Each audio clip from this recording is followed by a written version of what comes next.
नमस्कार मित्रों, स्वागत है एक बार फिर से Kumar Gaurav current affair class notes में। और आज मैं आपके लिए लेकर आया हूं 21 जनवरी 2021 के top most important current affair. पहला ही क्वेश्चन हमारी परीक्षा की दृष्टि से बेहद इंपॉर्टेंट है। पूरी क्लास हमारी परीक्षा की दृष्टि से इम्पोर्टेंट है।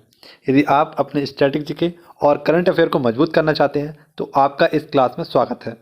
और जो भी मेहनत कर सकता है, इस क्लास को पूरा लिख सकता है, वह अपनी परीक्षाओं को नस्तेनाबूद कर सकता है, उसकी खोपड़ी में छेद कर सकता है। तो आइए बिना किसी देरी के शुरुआत करते हैं आज के इम्पोर्टेंट क्लास और आज के कुछ महत्वपूर्ण प्रश्नों के साथ। तो पहला ही क्वेश्चन हमारा है, माना उरु मानावाड़ी कार्यक्रम। मित्रों, पूछा गया है कि माना उरु मानावाड़ी कार्यक्रम किस राज्य के द्वारा इसकी शुरुआत की गई है। तो हाल ही में आपको बता दें, तेलंगाना सरकार, यहाँ के मुख्यमंत्री हैं के चंद्रशेखर राव, इनके द्वारा एक मिशन चलाया गया है, एक कार्यक्रम चलाया गया है जिसका नाम है माना उरु कार्यक्रम। और इसके तहत आपको बता दें मित्रों क्या होगा, तो स्कूलों की जो मूल संरचना है, यानी कि स्कूलों का जो इंफ्रास्ट्रक्चर है, इसको मजबूत करने के लिए माना उरु मानावाड़ी कार्यक्रम चलाया गया है तेलंगाना में। ठीक है, इसे आप याद रखना। अब कुछ स्टैटिक जीके के संबंधित प्रश्न देख लीजिए। जैसे कि आपको पता है, रायतु बंधु योजना यह तेलंगाना की है। मेडिसन फ्रॉम द स्काई यह तेलंगाना सरकार का है। सेकंड हर घर जल वाला राज्य तेलंगाना है। यहाँ के मुख्यमंत्री कौन है? Chandrashekhar Rao. Jagannath smart township project, यह भी किसके द्वारा? तो तेलंगाना सरकार के द्वारा।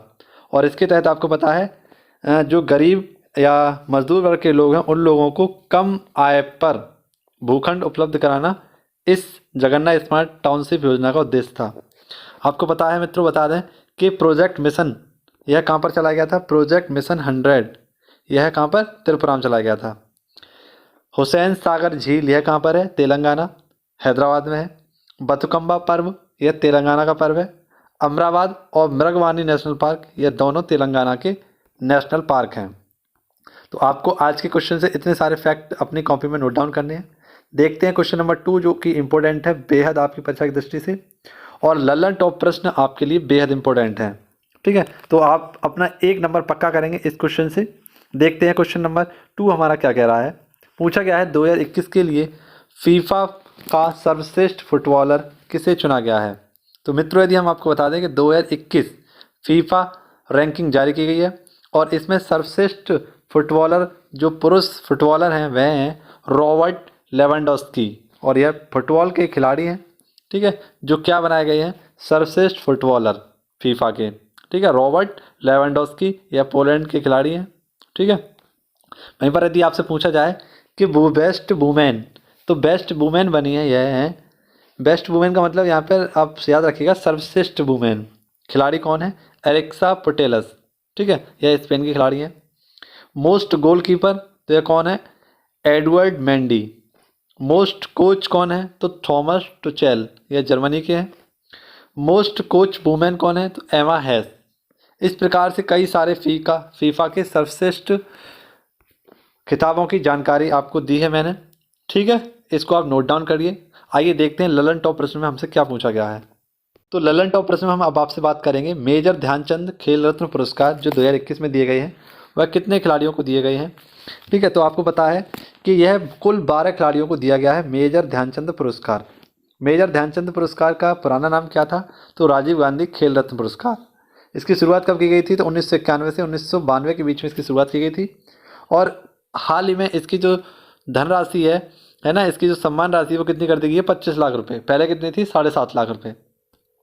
अब देखते हैं किन किन खिलाड़ियों को यह मिला है। तो यह पूरी लिस्ट आपके लिए बनाई गई है, काफ़ी इंपॉर्टेंट और स्पेशल लिस्ट है।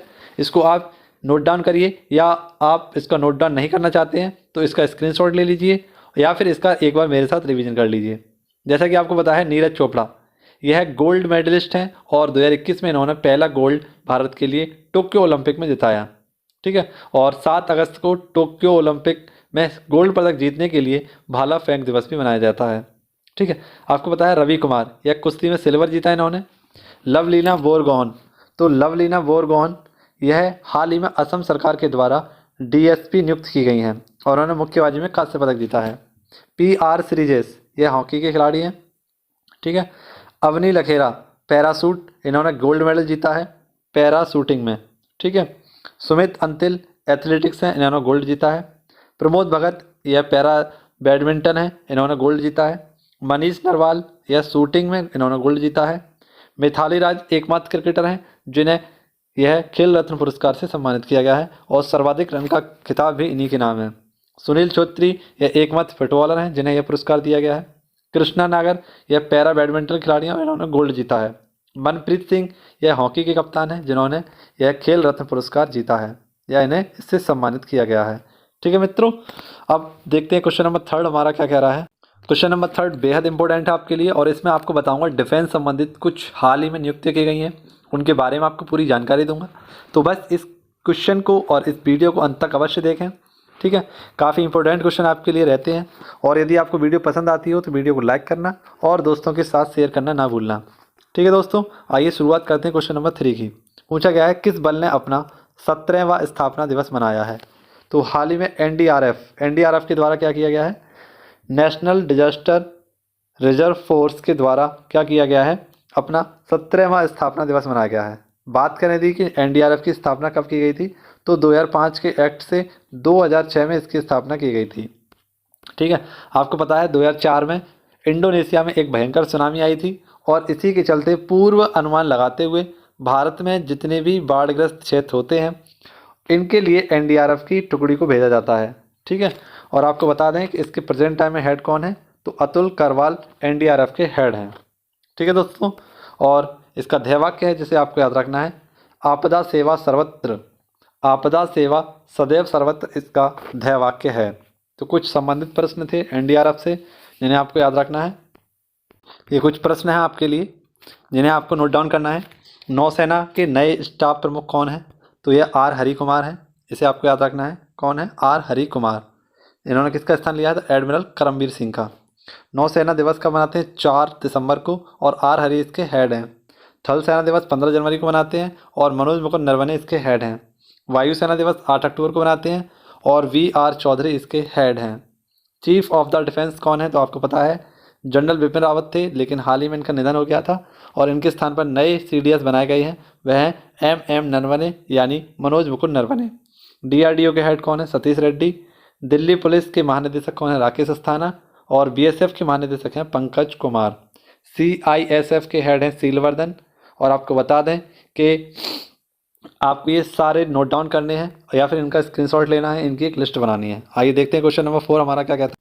क्वेश्चन नंबर 4 भी आपकी परीक्षा की दृष्टि से बेहद इंपॉर्टेंट है और इस क्वेश्चन को समझाने की पूरी कोशिश करूंगा आपको। इसके लल्लन टॉप प्रश्नों को आपको अवश्य देखना है, 1 नंबर पक्का करना है। पूछा गया है राष्ट्रीय सफाई कर्मचारी आयोग यानी नेशनल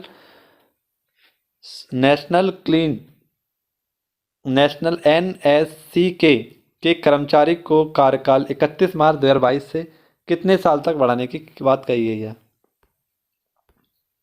क्वेश्चन नंबर 4 है हमारा और इसमें आपको बताऊंगा राष्ट्रीय सफाई कर्मचारी आयोग यानी एनएससी के कार्यकाल को 31 मार्च 2022 से कितने वर्ष बढ़ाने की मंजूरी प्रदान की गई है। तो आपको बता दूं मित्रों कि हाल ही में किसका, राष्ट्रीय सफाई कर्मचारी आयोग के कार्यकाल को बढ़ाने की मंजूरी दी गई है और इसका कार्यकाल कितने वर्ष बढ़ाया जाएगा, तो पूरे 3 वर्ष इसका कार्यकाल बढ़ा दिया गया है। ठीक है, किसके द्वारा, तो केंद्रीय मंत्रिमंडल के द्वारा इसका कार्यकाल 3 वर्ष आगे बढ़ा दिया गया है। ठीक है, बात करें इसकी स्थापना कब हुई थी, तो 1993 में इसकी स्थापना की गई थी। ठीक है दोस्तों, और 1993 में इसकी स्थापना की गई थी और हाल ही में इसका कार्यकाल कितना, 3 वर्ष अधिक बढ़ा दिया गया है। और आपको बता दें कि ललन टॉप प्रश्नों में आपके लिए बेहद इंपॉर्टेंट फैक्ट हैं। जैसे पूछा गया राष्ट्रीय अनुसूचित जनजाति आयोग, तो आर्टिकल 338A के तहत क्या आता है हमारा, राष्ट्रीय अनुसूचित जनजाति आयोग। और कॉन्स्टिट्यूशन अमेंडमेंट एक्ट 86वें एक्ट से इसे जोड़ा गया था। वहीं पर आपको याद रखना है कि राष्ट्रीय अनुसूचित जाति आयोग यह किस आर्टिकल में है, तो आर्टिकल 338 में है। राष्ट्रीय निर्वाचन आयोग किस आर्टिकल में है, तो आर्टिकल 324। वित्त आयोग आर्टिकल 28 टू 80 में है, 280 में है और पहले इसके हेड थे केसी नियोगी और 15वें वित्त आयोग के अध्यक्ष कौन है, तो एन.के. सिंह। ठीक है, तो ये कुछ फैक्ट आपको याद रखने थे क्वेश्चन नंबर 4 से। वीडियो यदि पसंद आ रही है तो लाइक शेयर कमेंट करना ना भूलें और एक बार कमेंट बॉक्स में कमेंट करके बताएं कि आज की वीडियो आपको कैसी लग रही है, आज के फैक्ट आपको कैसे लग रहे हैं। ठीक है मित्रों, क्वेश्चन नंबर 5 हमारा, इसमें भी आपके लिए बेहद इंपॉर्टेंट जानकारियाँ लेकर आया हूँ, इनके बारे में जानेंगे। ठीक है, और आपके लिए ललन टॉप में जो लेकर आया हूँ प्रमुख उत्सव, इन्हें आप देखना ना भूलें, इनका स्क्रीनशॉट लेना ना भूलें। पूछा गया है राष्ट्रीय कला उत्सव 2021, तो राष्ट्रीय कला उत्सव 2021 की जगह आप 22 कर लेना मित्रों, 2021 की जगह 2022। ठीक है, यह किसके द्वारा? तो शिक्षा मंत्रालय के द्वारा। और हाल ही में आपको बताया शिक्षा मंत्रालय के नए जो बनाए गए हैं शिक्षा मंत्री, कौन है? धर्मेंद्र प्रधान। धर्मेंद्र प्रधान कौन है? तो नए शिक्षा मंत्री हैं। और इसकी थीम रखी गई है राष्ट्रीय कला महोत्सव की एक भारत श्रेष्ठ भारत। यह किस पर फोकस रहेगा? तो राष्ट्रीय शिक्षा नीति 2020 पर यह फोकस्ड रहेगी। ठीक है, राष्ट्रीय कला उत्सव इसका शुरुआत कब किया गया था? तो 2015 में इसकी शुरुआत की गई थी और 2022 का यह ऑनलाइन होने वाला है। ठीक है, अब देखते हैं कुछ ललन टॉप प्रश्न।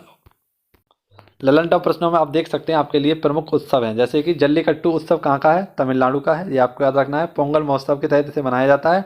और जल्लीकट्टू में आपको पता है कि बैल के सींगों पर सिक्कों की पोटली को बांधकर खोलना, यह प्रतियोगिता की जाती है, इसे आपको याद रखना है। ओणम यह केरल में मनाया जाता है। कहाँ पर? ओणम कहाँ पर? तो केरल में। बिहू असम में। गुड़ी पड़वा यह महाराष्ट्र में। बैसाखी और लोहड़ी पंजाब सिख धर्म के लोग मनाते हैं। नवरोज पारसी धर्म का नया साल है या नववर्ष है। थाईपुसम त्यौहार तमिलनाडु का है। बथुकम्मा तेलंगाना का है। लोसर लद्दाख का है। चापाचार कूट महोत्सव यह मिजोरम का है। और हॉर्नबिल महोत्सव कहाँ का है? नागालैंड का। तो कुछ स्पेशल फैक्ट थे आपके लिए। नेक्स्ट क्वेश्चन है क्वेश्चन नंबर 6, बेहद इंपॉर्टेंट क्वेश्चन है और आपको काफ़ी अच्छी जानकारी मिलने वाली है इस क्वेश्चन से। पूछा गया है कौन सी कंपनी यूपीआई ऑटो पे शुरू करने वाली पहली कंपनी बनी है? तो आपको बता दें पहली दूरसंचार कंपनी बनी है जिन्होंने यूपीआई ऑटो पे शुरू किया है। यानी यूपीआई ऑटो पे का मतलब क्या है? तो ऐसा प्रोग्राम जो आपको क्या करेगा, पहले से आगाह नहीं करेगा अब। यानी कि जैसे आपका जो रिचार्ज ख़त्म हो जाता था मोबाइल का, तो उस समय आपका काम अटक जाता था। लेकिन अब क्या होगा, जियो ने एक ऐसा ऑटो पे स्टार्ट किया है जो रिचार्ज समाप्त होने पर स्वतः ही भुगतान कर देगा। यानी आपका रिचार्ज ख़त्म हो गया तो आपके अकाउंट से स्वयं ही रुपये कट जाएंगे और आपका रिचार्ज हो जाएगा। तो ऐसी सुविधा पहली बार किसने दी है? तो जियो के द्वारा यह सुविधा दी गई है। ठीक है मित्रों, काफ़ी बेहतरीन सुविधा है जिससे आपको काफ़ी लाभ भी हो सकता है। और आपको जैसे 2-3 दिन बाद जैसे कराते थे, उसके बाद अब रिचार्ज कराने की ज़रूरत नहीं पड़ेगी। आपके अकाउंट से ही रुपये काट लिए जाएंगे और आपका रिचार्ज कर दिया जाएगा जिस दिन आपका रिचार्ज समाप्त होगा। ठीक है, तो यह बेहतरीन ऑटो पे की शुरुआत किसने की है? जियो ने। नोट TRI, यह ट्राई के हेड कौन है? PD वघेला। और ट्राई की स्थापना किससे हुई थी? तो 1997 के एक्ट से इसकी स्थापना की गई थी। ठीक है, telecom rights authority of India, इसकी हेड है PD वघेला।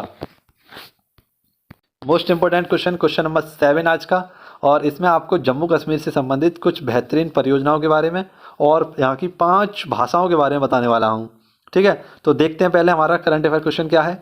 विशेष जागरूकता अभियान, तो हाल ही में जम्मू कश्मीर में विशेष जागरूकता अभियान चलाया जा रहा है। और यह किसके प्रति जागरूकता बढ़ाने के लिए?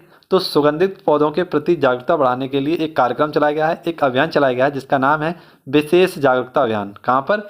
जम्मू कश्मीर में यह अभियान चलाया जा रहा है। ठीक है, इसे आप याद रखना। अब देखते हैं कि आपको पता है जम्मू कश्मीर की स्थापना कब हुई है? तो 31 अक्टूबर 2019 को यहाँ से धारा 370 के कुछ पार्ट को हटाकर तथा नए यूटी की स्थापना की गई है। ठीक है, यहाँ के उपराज्यपाल बनाए गए हैं मनोज सिन्हा। आपको बता दें कि यहाँ का सबसे बड़ा रेलवे पुल कौन सा है?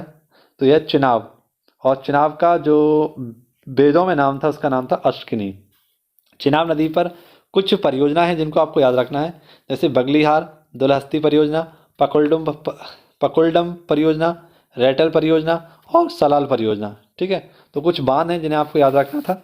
ठीक है, अब 5 भाषाएं देख लेते हैं जम्मू कश्मीर की कौन कौन सी है। तो कश्मीरी, हिंदी, अंग्रेजी, डोगरी और उर्दू, यहाँ की 5 राजकीय भाषाएं हैं। ठीक है, कौन कौन सी? अंग्रेजी, हिंदी, कश्मीरी, डोगरी और उर्दू। ठीक है, अब देखते हैं क्वेश्चन नंबर 8, काफ़ी इंपॉर्टेंट है। क्वेश्चन नंबर 8 पूछा गया है प्रधानमंत्री मोदी ने 17 जनवरी 2022 को वर्ल्ड इकोनॉमिक फोरम यानी विश्व आर्थिक मंच के दावोस एजेंडा में अपना स्टेट ऑफ द वर्ल्ड विशेष संबोधन दिया। ठीक है, तो यह इम्पोर्टेंट है आपके लिए, आपसे पूछा जाएगा स्टेट ऑफ द वर्ल्ड क्या है। तो आपको बता दें कि WEF में प्रधानमंत्री मोदी जी के द्वारा दिए गए भाषण को या संबोधन को क्या नाम दिया गया है? State of the world.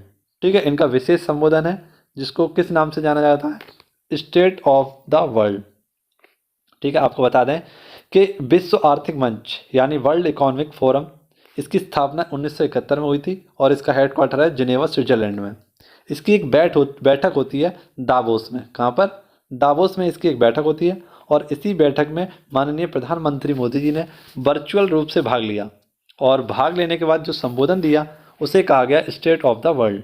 ठीक है मित्रों, और इसमें इन्होंने कुछ बातें कही, कुछ महत्वपूर्ण बिंदु कहे जिन्हें आपको जानना है, जैसे कि टीकाकरण से संबंधित इन्होंने कहा कि भारत दवा का गढ़ है।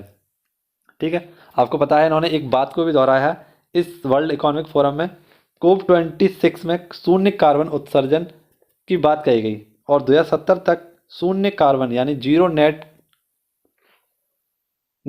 नेट कार्बन, ठीक है, इसको क्या करना था? उत्सर्जन को कम करना था। और इस बात को इन्हें याद दिलाते हुए इन्होंने यह बात कही है यहीं पर।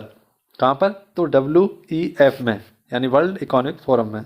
ठीक है, अब आपके लिए जो लल्लन टॉप प्रश्न है ये बेहतरीन से क्वेश्चन आपको नोट डाउन करने हैं, इनसे आपका 1 नंबर पक्का होने वाला है। तो देख सकते हैं मित्रों, FATE का मुख्यालय कहाँ पर है? पेरिस। ठीक है, ओपेक का मुख्यालय कहाँ पर है? Vienna, Austria. यूरोपियन यूनियन का संघ यानी यूरोपियन यूनियन का हेडक्वार्टर कहाँ पर है? ब्रुसेल्स, बेल्जियम में। UNO का हेडक्वार्टर न्यूयॉर्क, USA में। FAO यानी फूड एंड एग्रीकल्चर ऑर्गेनाइजेशन, इसका हेडक्वार्टर है इटली, रोम में। WHO वर्ल्ड हेल्थ ऑर्गेनाइजेशन, इसका हेडक्वार्टर जिनेवा, स्विट्जरलैंड में है। IMF इंटरनेशनल मॉनेटरी फंड, इसका हेडक्वार्टर वाशिंगटन DC में है। और वर्ल्ड बैंक का मुख्यालय कहाँ पर है? तो यह भी वाशिंगटन DC में है। तो कुछ इंपॉर्टेंट आपके लिए मुख्यालय थे जो उनका लिस्ट आपके लिए बनाया गया है। ठीक है, इन्हें नोट डाउन कर लीजिएगा। क्वेश्चन नंबर 9 आपको याद रखना है, काफ़ी इंपॉर्टेंट फैक्ट है आपके लिए, करंट अफेयर क्वेश्चन तो बेहद इंपॉर्टेंट है। मित्रों, पूछा गया है कि इंडोनेशिया की संसद ने अपनी राजधानी को स्थानांतरित करने की मंजूरी दी है। किसे? तो इंडोनेशिया की संसद ने अपनी राजधानी को स्थानांतरित करने की मंजूरी प्रदान की है और इसकी नई राजधानी होगी नूसंतारा, जो बोर्नियो द्वीप पर स्थित होगी। पहले इसकी राजधानी कौन सी थी? तो जकार्ता। और किस द्वीप पर थी? तो जावा द्वीप पर। लेकिन अब इसकी राजधानी क्या होगी? नूसंतारा। यहाँ के राष्ट्रीय अध्यक्ष कौन है? जोको विडोडो, इनके द्वारा यह बात कही गई है। ठीक है, अब आपके लिए इंडोनेशिया संबंधित कुछ स्पेशल फैक्ट लेकर आया हूँ जो आपको कहीं नहीं दिए जाते हैं, कहीं नहीं बताए जाते हैं, तो इन्हें आप नोट डाउन करिए। और यदि आप चैनल पर नए आए हों तो इसको सब्सक्राइब कीजिए। इस लिस्ट को देखकर आप काफ़ी खुश होंगे और आपके इंडोनेशिया से संबंधित सभी क्वेश्चन इसी मेरे नोट्सों से कंप्लीट होंगे। इंडोनेशिया, इसकी राजधानी अब होगी नूसंतारा, लेकिन हम जान लेते हैं जकार्ता इसकी राजधानी है जो जावा द्वीप पर स्थित है। यह घनी आबादी का एक द्वीप है। ठीक है, इसका जावा द्वीप। इंडोनेशिया लगभग 13,000 द्वीपों से मिलकर बना हुआ है और यहाँ का सबसे बड़ा जो द्वीप है उसका नाम है सुमात्रा द्वीप। ठीक है, यहाँ पर 27 ज्वालामुखी हैं जिसके कारण सबसे ज़्यादा यहाँ पर जिप्सम का उत्पादन होता है। जकार्ता में यदि हम बात करें, सिनकोना के वृक्ष सबसे ज़्यादा हैं और सिनकोना का वृक्ष किसके काम आता है? तो मलेरिया की दवा के, जिससे कुनैन की छाल से मलेरिया की दवा बनाई जाती है। आसियान का मुख्यालय भी कहाँ पर है? तो जकार्ता में है स्थित। ठीक है, जो इंडोनेशिया की राजधानी है यहीं पर आसियान का मुख्यालय है। यहाँ के कुछ प्रमुख ज्वालामुखी हैं जैसे कि माउंट मेरापी ज्वालामुखी, क्राकातोआ, माउंट सिनावम। ठीक है, एक सींग वाला सुअर, इसकी गुफा पेंटिंग प्राप्त हुई थी सुलावेसी द्वीप, इंडोनेशिया में। 2 युद्धाभ्यास आपका रखने हैं, समुद्र शक्ति और गरुड़ शक्ति, यह इंडोनेशिया के साथ होते हैं। और 2020 की अध्यक्षता जो होगी G20 की, यह किसके द्वारा की जाएगी? तो इंडोनेशिया के द्वारा ही की जाएगी। जो 2022 में बैठक होने वाली है G20 की, इसकी अध्यक्षता कौन करेगा? तो इंडोनेशिया ही करने वाला है। ठीक है, तो कुछ स्पेशल फैक्ट थे आपके लिए मित्रों जो किससे संबंधित है? इंडोनेशिया से। वीडियो यदि आपको पसंद आ रही हो, अच्छी लग रही हो, फैक्ट आपको यूजेबल लग रहे हो तो वीडियो को लाइक अवश्य करना और दोस्तों के साथ शेयर करना ना भूलना। क्वेश्चन नंबर 10 देखते हैं और उसके बाद देखते हैं क्वेश्चन नंबर 11। 19 जनवरी 2022 को INS रणवीर में विस्फोट के बाद 30 सैनिक शहीद हो गए। यह क्या है? तो INS रणवीर एक विध्वंसक जहाज है। ठीक है, और इसमें हाल ही में 19 जनवरी 2022 को एक धमाका हो गया, एक विस्फोट हो गया, जिसके चलते 3 नौसैनिक कर्मियों की मृत्यु हो गई या वे शहीद हो गए। ठीक है, इससे कुछ समय पहले आपको बताया INS रणविजय में भी यह हादसा हुआ था। क्वेश्चन नंबर 11 देखते हैं। पूछा गया है कि महाराष्ट्र के लावड़ी कलाकार फुलवारी तालुका के सुमित भाले ने मुंबई में अंतर्राष्ट्रीय लोक कला महोत्सव में स्वर्ण पदक जीता। ठीक है, तो यह क्वेश्चन आपको याद रखना था, अलग से मैं आपके लिए फिट करके लिख के लाया हूँ। ठीक है, अब देखते हैं आज का फूल पत्ती वाला सवाल क्या कह रहा है। उससे पहले देखते हैं हमारा कल वाला फूल पत्ती वाला सवाल क्या था। पूछा गया है, चेन्नई अंतर्राष्ट्रीय हवाई अड्डा को वर्ष 2021 के लिए ऑन टाइम परफॉर्मेंस के लिए कौन सा स्थान दिया गया है? तो 8वां स्थान इसका राइट आंसर हो जाएगा। और आज का हमारा फूल पत्ती वाला सवाल है जिसका आंसर आपको कमेंट बॉक्स में बताना है। यदि आप इसका करेक्ट आंसर बताते हैं तो आपके लिए काफ़ी हेल्पफुल रहेगा। ठीक है, और आपके लिए मैं वीडियो और भी अच्छे तरीके से बनाने की कोशिश करूँगा।